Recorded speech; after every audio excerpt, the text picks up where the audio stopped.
Hello dear students, सभी का स्वागत है आज नई वीडियो में। ये वीडियो नंबर 4 है। इससे पहले की 3 वीडियो जो हैं उनकी लिंक डिस्क्रिप्शन में दे दी है, आप वहां से जाकर उनको देख सकते हैं। साथ ही साथ मैं आपको बता दूं, ये टॉपिक 1 का पार्ट 4 है। टॉपिक 1 का नाम क्या है? तो हिंदी साहित्य का इतिहास, या कह सकते हैं हिंदी पद साहित्य का इतिहास। इसमें से कुल 5 या 6 का क्वेश्चन आता है 4 क्लास 12th में, है ना। अच्छा, ये तो मैंने पूरा पढ़ा दिया आप लोगों को। अब इससे संबंधित जो ओटियां है, कह सकते हैं ओटियां, या कह सकते हैं मोस्ट इंपोर्टेंट ऑब्जेक्टिव क्वेश्चंस, उनकी स्टडी करेंगे आज अपन। साथ ही साथ मैं आपको बता दूं, इस पूरे टॉपिक 1 का मैंने नोट्स पीडीएफ फाइल में बना करके अपने टेलीग्राम चैनल पे भेज दिया है। अगर आपने वो चैनल अभी ज्वाइन नहीं कर पाया है तो आप मेरी वीडियो की डिस्क्रिप्शन में जाकर के उसको ना वहां पे जाकर ज्वाइन कर सकते हैं, ठीक है। चलिए तो वीडियो शुरू करते हैं बेटा। सबसे पहले इसमें पढ़ेंगे ओटियां, और कौन कौन सी ओटियां सबके बारे में। अच्छा, एक चीज बता दूं मैं आप लोगों को, भले ही आपको ये ओटियां आ रही हैं लेकिन आपको भगना नहीं है, सिर्फ पूरी वीडियो देखना है, क्योंकि ना आपको इसमें कुछ नया भी मिलने वाला है, ठीक है। तो देखिए ध्यान से, पहली ओटी है कि हिंदी पद साहित्य को कितने भागों में बांटा गया। ये पहला क्वेश्चन है। अगर आपको इसका आंसर आ रहा है तो कोई दिक्कत नहीं है, आप वीडियो को पुश करिए और अपना आंसर सोच लीजिए, और उसका आंसर मन में ही दे लो अपने में, या फिर कमेंट में लिख दो आप। उसके बाद मुझे बताना, यानी कि अपने आप में संतुष्ट हो जाइए आप, ठीक है। अगर नहीं आ रहा है तो कोई दिक्कत नहीं, मैं करा रहा हूं। तो देखिए, हिंदी पद साहित्य के इतिहास को कितने भागों में बांटा गया है, तो इसका आंसर होगा बेटा, मैंने बताया तो आपको 4 भागों में। कितने भागों में? 4 भागों में। अगर बात करें इन चारों भागों के नाम क्या हैं, तो आप जानते हैं, पहले का नाम वीरगाथा काल था, दूसरे का नाम भक्ति काल था, तीसरे का नाम रीति काल था, चौथे का नाम आधुनिक काल था। ये आपने पार्ट 1, पार्ट 2, पार्ट 3 में बहुत अच्छे से इसको समझा है, ठीक है। अब बात कर लेते हैं नेक्स्ट क्वेश्चन की ओर। हिंदी साहित्य के इतिहास का काल विभाजन किसने किया? ऐसा कौन व्यक्ति था जिसने हिंदी साहित्य के इतिहास को बांटा था, ठीक है। इसका आंसर सब बच्चों को पता होना चाहिए। जिसको पता है वो कमेंट में जरूर लिखे, मैं भी समझ जाऊं कि हाँ इस बच्चे ने मुझसे हिंदी अच्छे से पढ़ी है। नहीं पता तो कोई दिक्कत नहीं है, मैं बता रहा हूं। तो इसको बांटा, उनका नाम है आचार्य रामचंद्र शुक्ल। आचार्य रामचंद्र शुक्ल। अगला, हिंदी साहित्य का स्वर्णकाल किसे कहते हैं? हिंदी साहित्य का स्वर्णकाल यानी सोने जैसा काल, तो आपको पता होना चाहिए कौन सा काल है इसका। इसमें राम कृष्ण की लीलाओं का वर्णन किया गया था, वही सोने जैसा काल हो सकता है, तो वो था भक्ति काल। तो इसका आंसर होगा भक्ति काल, यानी कि भक्ति काल को हम हिंदी साहित्य का स्वर्ण काल भी कहते हैं। नेक्स्ट आते हैं, भक्ति काल की लोकप्रिय या कह सकते हैं लोकनायक कवि कौन है? ऐसा कौन कवि है जो सबसे ज्यादा लोकप्रिय था, यानी फेमस था भक्ति काल में? तो आपका आंसर होगा तुलसीदास। समझ में इतना आ गया? आगे देखते हैं, भक्ति काल की समयावधि कितनी है। इससे पहले मैं एक चीज आपको बता दूं कि ना, ऐसा नहीं है कि आपको सभी ओटियां इसमें से आएंगी। अभी देखना, देखते जाओ, आपको हर एक ओटी नहीं आएगी, कुछ कुछ जानकारी आपको लेनी पड़ेगी। तो देखो ध्यान से, भक्ति काल की समयावधि कितनी है, आपको इसको 2 प्रकार से बता सकते हैं। पहला प्रकार क्या है? संवत में। मैंने बताया था संवत में यदि आप इसकी बात करें तो आपको पता है, इससे पहले था आदिकाल। आदिकाल की शुरुआत हुई थी 1050 से और 1375 तक। तो इसकी कब से हुई होगी? तो संवत 1375 से 1700 तक। ये तो रहा संवत में बताने तरीका। यदि कोई बच्चा सन में लिखना चाहता है तो कैसे लिखेगा? तो सन 1318 ईस्वी से 1643 ईस्वी तक। कोई दिक्कत है यहां तक? अगर दिक्कत किसी बच्चे को कुछ भी है, कोई क्वेश्चन पूछना है तो कमेंट जरूर करें, ठीक है। या फिर मैंने नंबर बता के रखा है, आप ना व्हाट्सअप कर दें मेरे को, है ना। चलिए आगे बढ़ जाते हैं। सवर्ण भक्ति शाखा को कितने भागों में बांटा गया है? तो मैंने आपको बताया था कि भक्ति काल को 2 भागों में बांटा गया, सगुण भक्ति शाखा, दूसरा था निर्गुण भक्ति शाखा। सगुण भक्ति शाखा में मैंने बताया था राम भक्ति शाखा और कृष्ण भक्ति शाखा आती है, और इसमें ज्ञान मार्गी शाखा और प्रेम मार्गी शाखा आती है। तो अपन बात इन सब के ऊपर करने वाले हैं। देखो लिखा दिख रहा होगा आपको। तो अपन पहले जान लेते हैं सगुण भक्ति शाखा को कितने भागों में बांटा गया है। तो आंसर होगा बेटा 2 भागों में। यानी कि कौन कौन से भाग हैं तो इसका? तो देखिए पहला भाग कौन सा है? राम भक्ति शाखा। दूसरा भाग कौन सा है? कृष्ण भक्ति शाखा। सगुण की जगह पर निर्गुण आ जाता, फिर क्या करते? उसको भी कितने भागों में बांटा गया? 2 भागों में। प्रेम मार्गी और ज्ञान मार्गी। ठीक है, इतना आपको सब पढ़ा है तो आप जान रहे होंगे इस चीजों को। अगला क्वेश्चन आता है कि राम भक्ति शाखा की प्रमुख कवि कौन है। तो देखिए, आप जानते हैं कि सबसे ज्यादा राम को मानने वाले कवि कौन थे, जिन्होंने पूरी पूरी रामायण लिख डाली। रामायण का दूसरा नाम क्या है, रामचरितमानस। तो रामचरितमानस जिन्होंने लिख डाला वो क्या है, तो वो किसने लिखा था, तुलसीदास ने। तुलसीदास आंसर हो गया। साथ ही मैं आपको बता दूं, इससे ये क्वेश्चन और भी पूछ लेता है। क्वेश्चन क्या है, बुद्धि की सुनिए ध्यान से मेरी बात को। तुलसीदास की प्रसिद्ध रचना कौन सी है। तो इसकी प्रसिद्ध रचना भी आपको याद कर लेनी, सबको पता होगा वैसे तो, पर फिर भी याद कर लीजिए।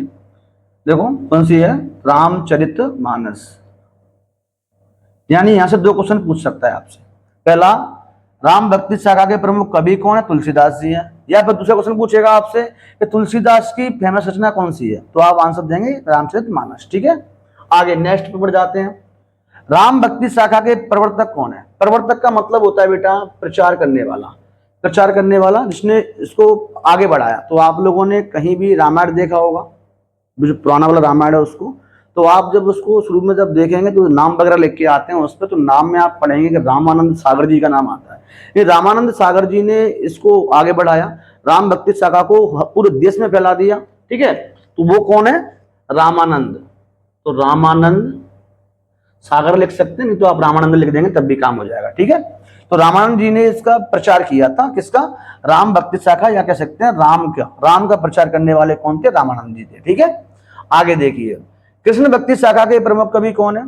तो इसका भी आपको पता होगा, जिन्होंने कृष्ण की बाल लीलाओं का वर्णन किया है, तो वो है अपने सूरदास जी। सूरदास। क्वेश्चन आता है कि इनकी फेमस रचना कौन सी है।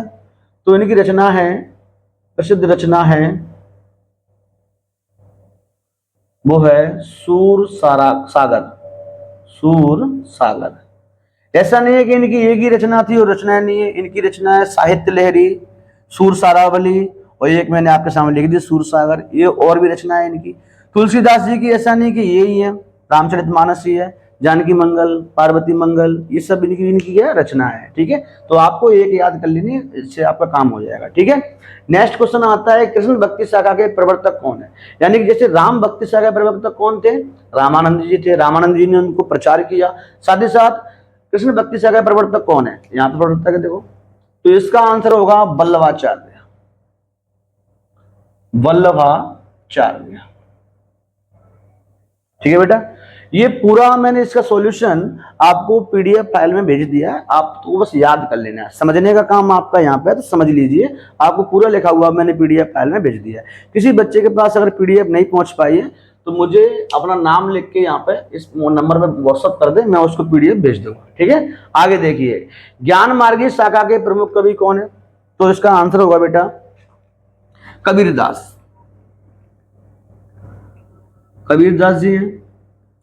इनकी अगर फेमस रचना की बात करें तो इनकी फेमस रचना है कबीर ग्रंथवली, कबीर ग्रंथावली। ठीक है, अच्छा है, क्या इनकी एक ही रचना है, नहीं और भी है, साखी है, शबद है, रमैनी है ना, ये बीजक है, ये इनकी रचनाएं और भी हैं। ठीक है बेटा, आगे बात कर लेते हैं कि प्रेम मार्गी शाखा के प्रमुख कवि कौन है। तो इनका नाम पूरा है मलिक मोहम्मद जायसी। आप शॉर्ट में इनको जायसी लिख सकते हैं। प्रसिद्ध रचना इनकी कौन सी है, तो वो है पद्मावत। पद्मावत। और रचनाओं की बात कर लें तो इनकी रचना चित्ररेखा भी है, अखरावट भी है, ये इनकी और भी रचना है। बाद बाकी आपको पद्मावत याद कर लेना है। ठीक है, आगे बात कर लेते हैं कि रीत काल के प्रमुख कवि कौन है। तो रीत काल के प्रमुख कवि के नाम में जब बात आती है तो एक व्यक्ति का नाम आता है जो महाकवि भूषण। क्या नाम है इनका, महाकवि भूषण। महाकवि भूषण। अच्छा, मैं आपको बता दूं, वो जो भूषण है ये इनकी एक उपाधि है। क्या है, उपाधि। इनका अगर मूल नाम की बात करें तो इनका मूल नाम क्या है, इनकी जो नाम रखा हुआ है इनके माँ बाप ने वो क्या है, तो इनका नाम बताया जाता है मनीराम, या फिर नाम है इनका पतराम। पतराम या मनीराम इनका नाम है, मूल नाम। है ना। ये जो भूषण की उपाधि है वो इनको मिली है, ठीक है। तो इनका नाम आप भूषण याद कर लीजिए, कोई दिक्कत नहीं है, इसको आप नहीं करेंगे तब भी काम हो जाएगा, ठीक है। तो मैं आपकी जानकारी के लिए बता दिया है। तो रीतकाल के प्रमुख कवि कौन है, तो महाकवि भूषण जी है, ठीक है।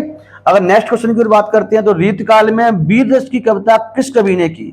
यानी कि रीतकाल में आप समझते हैं रीति रिवाज चलता है, और रीति रिवाज में वीर रस वाली कविता, यानी इसमें आपको देख पढ़ करके उत्साह आने लगे, तो वीर रस में किसी कवि ने रीतकाल में किसी कवि ने वीर रस की रचना जो कर डाली थी, कविता लेकर डाली थी वीर रस के ऊपर, यानी कि वीर रस वाली, जिसमें ओजगुड़ था, वीरता वाली कविता लेकर डाली, वो भी कौन थे, तो वो यही थे महाकवि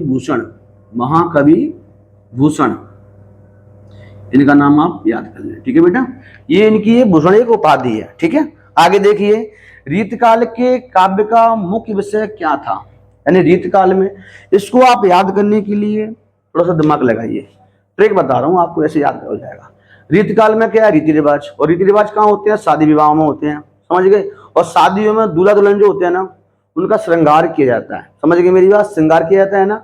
तो आप कह सकते हैं कि रीतकाल की मुख्य विषय क्या था, तो श्रृंगार वर्णन। क्या था, श्रृंगार वर्णन। यहां से आपसे एक क्वेश्चन और पूछ लेता है, इसका आंसर तो यही है, रीतकाल के काव्य का मुख्य विषय क्या है, श्रृंगार वर्णन। ये भी पूछ लेता है रीतकाल का दूसरा नाम क्या है, सेकंड नाम बताओ, तो आपको दूसरा नाम बताना है इनका दूसरा नाम, तो वो है, आप सब जानते होंगे वैसे तो, श्रृंगार काल है। क्या है, श्रृंगार काल इनका दूसरा नाम है इस वाले रीतकाल का, ठीक है। आगे बढ़ जाते हैं, बिहारी किस काव्य धारा के कवि थे, यानी कौन सी काव्य धारा थी जिसके बिहारी कवि थे। अगर दो प्रकार के क्वेश्चन पूछता है यहाँ पे, एक तो पूछता है बिहारी किस काल के कवि थे, अगर काल के पूछता तो हम सटीक आंसर देते भक्ति काल, रीतिकाल। बिहारी किस काव्य धारा के थे तो आप आंसर देते, अगर काल पूछता यहाँ पे तो क्या आंसर देते कि रीतकाल के थे। लेकिन अब यहाँ पे रीतकाल में भी 3 धाराएं थी, मैंने आपको बताया था, आप नहीं तो आप देख लीजिए वीडियो में जाकर के, तो उसमें से जो काव्य धारा है जिसके कवि हैं तो वो है रीति सिद्ध,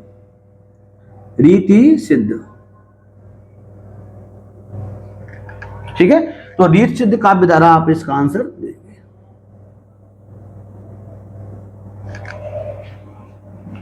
एक थी रीतिबद्ध, एक थी रीति सिद्ध, एक थी रीति मुक्त। तो आपको तीनों में से ये लिखना है यहाँ पर रीति सिद्ध, है ना, काव्य धारा। कोई दिक्कत तो नहीं यहाँ तक किसी बच्चे को। अगर कोई भी डाउट आपका हो तो आप मुझे कमेंट करिए या फिर व्हाट्सएप करिए, मैं आपका रिप्लाई अवश्य दूंगा। नेक्स्ट आ जाइए आगे, आधुनिक काल का प्रारंभ कब से माना जाता है। इसको भी अपन 2 तरीके से बता सकते हैं। संवत में बताएंगे तो क्या बताएंगे, संवत में बताएंगे आप 1900 से, या फिर सन में बताएंगे तो कैसे बताएंगे, तो सन की बात करें तो सन 1843 से माना जाता है, सन 1843 ईस्वी से माना जाता है, ठीक है बेटा। यहाँ पे अच्छा एक क्वेश्चन और ही बन सकता है कि आधुनिक काल को कितने भागों में बांटा गया, तो आपका आंसर क्या होगा, आप सब जानते हैं 6 भागों में, ठीक है। नेक्स्ट आ जाते हैं, हिंदी साहित्य का प्रवेश द्वार, या कह सकते हैं नव जागरण का युग, या कह सकते हैं ओनली जागरण का युग किसे कहते हैं, यानी कि वो कौन सा समय था या वो कौन सा काल था जिसमें सभी लोग जागृत हो गए थे, मतलब एक नया जागरण पैदा हो गया था, ठीक है। या कह सकते हैं बिल्कुल हिंदी साहित्य का प्रवेश द्वार को माना जाता है तो वो है अपना भारतेंद्र युग। मैंने आपको बताया था ना कि भारतेंद्र हरिश्चंद्र जी ने हिंदी साहित्य में तबाही ला दी भैया, बहुत कड़े तरीके से फेमस हो गए थे। कौन है, भारतेंद्र युग, उन्हीं के नाम पे युग है भारतेंद्र युग, ठीक है। तो कौन सा युग है वो, जो जिसे नवजागरण का युग कहते हैं या फिर प्रवेश द्वार कहते हैं, तो वो है भारतेंद्र युग। आगे बढ़ जाते हैं, आधुनिक युग की मीरा किसे कहते हैं। मीराबाई का आपने नाम सुना होगा, लेकिन वो मीराबाई कहाँ पे थी, भक्ति काल में। अब आधुनिक काल चल रहा है तो इसमें मीरा कौन है, तो इसमें आधुनिक युग की मीरा कहते हैं महादेवी वर्मा को, इसको आपको याद कर लेना है, ठीक है। आगे, सरस्वती पत्रिका के संपादक कौन है। सबसे पहले समझिए सरस्वती पत्रिका क्या है, ठीक है, ये क्या है, थोड़ा सा बता दूं मैं आपको। जब द्विवेदी युग चल रहा था उस समय द्विवेदी की शुरुआत मानी जाती है, तो उस समय सरस्वती पत्रिका से मानी जाती है, क्योंकि द्विवेदी जी ने, आचार्य महावीर प्रसाद द्विवेदी जी ने एक पत्रिका बनवा दी जिसका नाम रख दिया, पत्रिका आप जानते होंगे, पत्र होते हैं जो आपके अखबार होते हैं, ऐसी पत्रिकाएं होती है, इसका नाम था सरस्वती पत्रिका।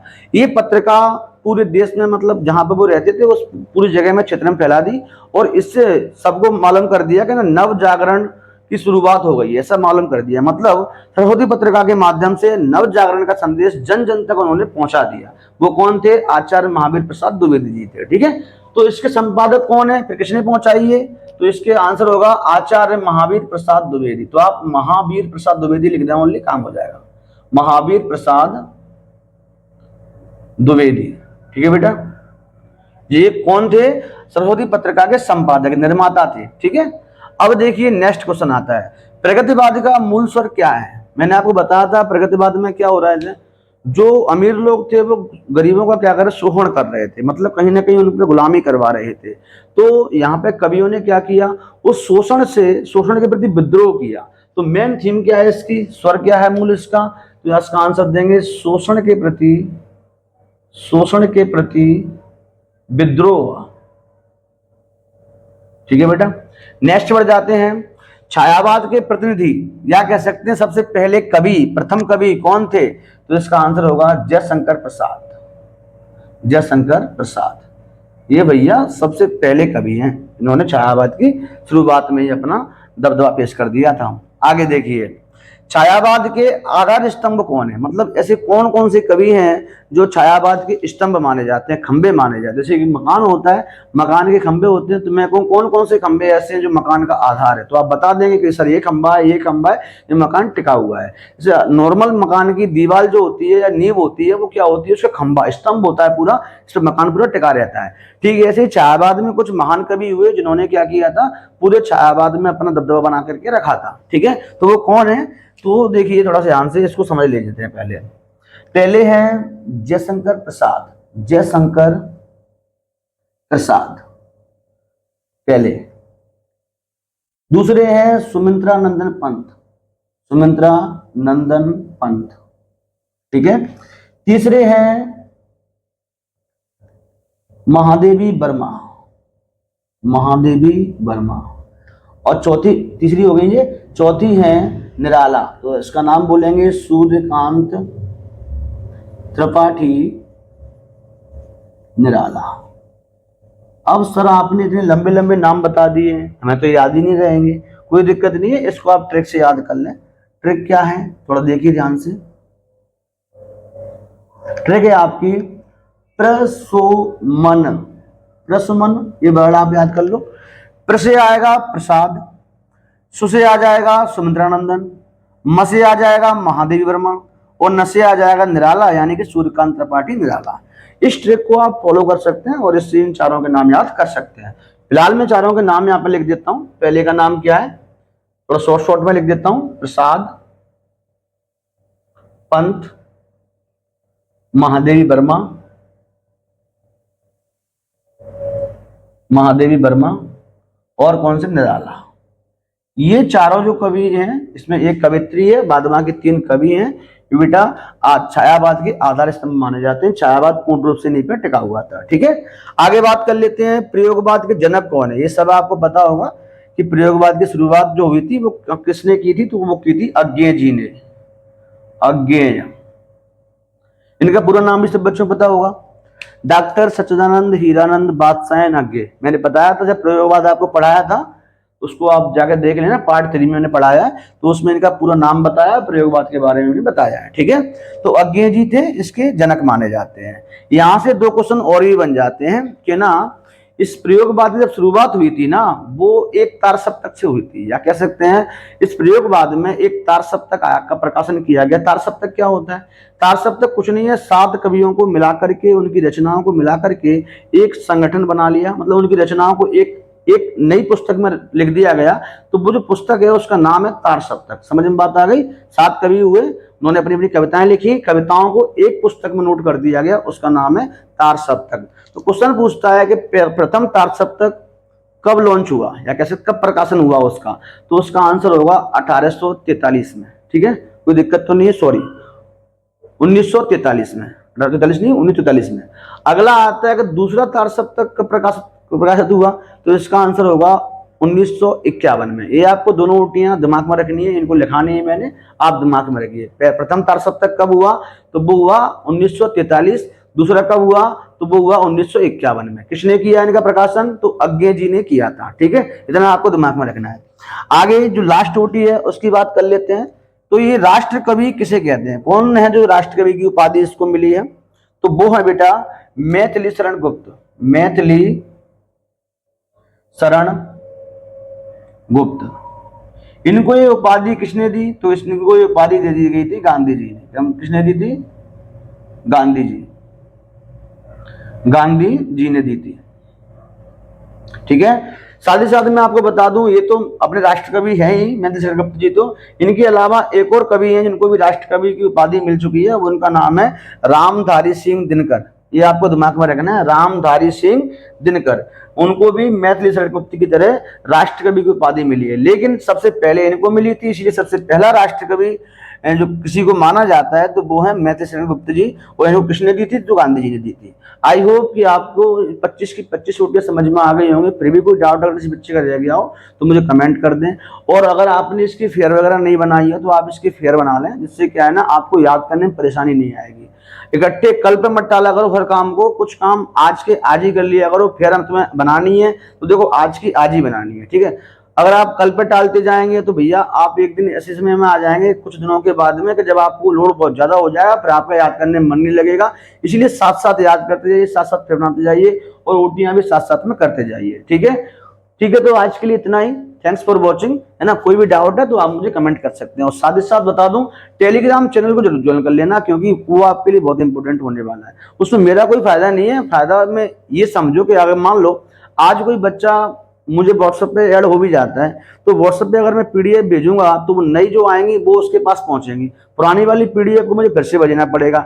इसलिए टेलीग्राम चैनल मैंने किसी इनकम के स्रोत से नहीं बनाया, मैंने सिर्फ और सिर्फ बच्चों की भलाई को देखते हुए बनाया है। यानी इसका मतलब है कि जो टेलीग्राम चैनल है उसमें जब नया बच्चा ज्वाइंट होगा ना, तो उसको जो पुराना मैंने कुछ उसमें कुछ भेजा होगा ना, वो सब उसमें आ जाता है। इसलिए टेलीग्राम चैनल को आप ज्वाइन कर लीजिए। ठीक है, थैंक्स फॉर वॉचिंग, ओके।